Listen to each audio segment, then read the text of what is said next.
নবী মুহাম্মদ যুদ্ধাবস্থায় মানুষের সম্পত্তি কেড়ে নিত? সেই সময় যদি যুদ্ধ হতো, লুটপাট সাধারণ, এইটা কিভাবে বলতে পারেন? আমার নাম ইনে, আমি একজন কৃষক।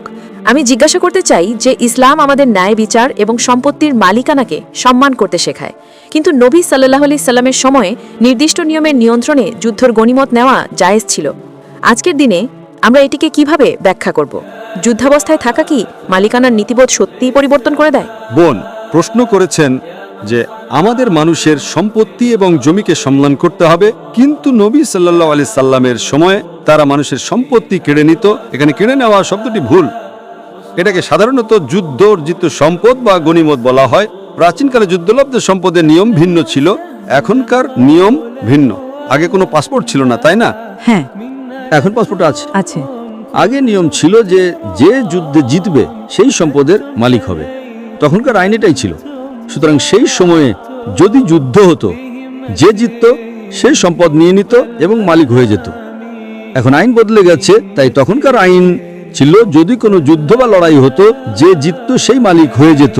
কিন্তু এমনকি নবীর সময়েও তারা খেয়াল রাখতেন যেন সেখানে কিছু নিয়ম কানুন ছিল, যা আমি গতকাল আলোচনা করেছি। গতকালের আলোচনায় আমি বলেছিলাম যে কিতাল বা যুদ্ধের ক্ষেত্রেও কিছু নিয়ম কানুন আছে। আল্লাহ সূরা বাকারার 2 নম্বর অধ্যায়ের 190 নম্বর আয়াতে বলেন, যারা তোমাদের সাথে যুদ্ধ করে তোমরাও তাদের সাথে যুদ্ধ করো, কিন্তু সীমা লঙ্ঘন করো না। যুদ্ধের সময় আপনি শিশুদের হত্যা করতে পারবেন না, নারীদের হত্যা করতে পারবেন না, যুদ্ধ না করা বৃদ্ধদের হত্যা করতে পারবেন না, মানুষের পশু হত্যা করতে পারবেন না, গাছপালা কাটতে পারবেন না। সুতরাং এর মধ্যে পার্থক্য বুঝতে হবে। আপনি আশ্রম বা উপাসনালয় ভাঙতে পারবেন না। এর মানে হলো তখনকার সময়ে অন্য ধর্মে বা সমাজে এই নিয়মগুলো ছিল না। তারা নারীদের হত্যা করত, তাদের ধরে নিয়ে যেত। ইসলাম নতুন নিয়ম এনেছে। এই যুদ্ধলব্ধ সম্পদ শুধুমাত্র যুদ্ধের সময়ের জন্য প্রযোজ্য। এর মানে এই নয় যে আপনি গিয়ে অন্যের সম্পত্তি কেড়ে নিতে পারেন। ঠিক আছে।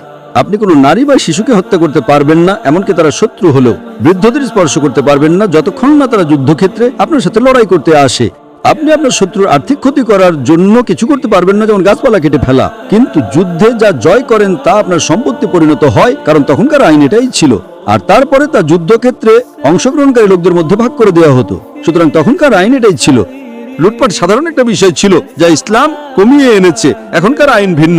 তখনকার আইন ভিন্ন ছিল, এখনকার আইন ভিন্ন। আজ আমাদের কাছে জাতিসংঘের আইন আছে, যা একটা ভিন্ন বিষয়, কিন্তু তারা জাতিসংঘের আইন মান না। দেখুন গাজায় কি হচ্ছে। 50,000-এরও বেশি মানুষ নিহত, 15,000-এর বেশি শিশু নিহত।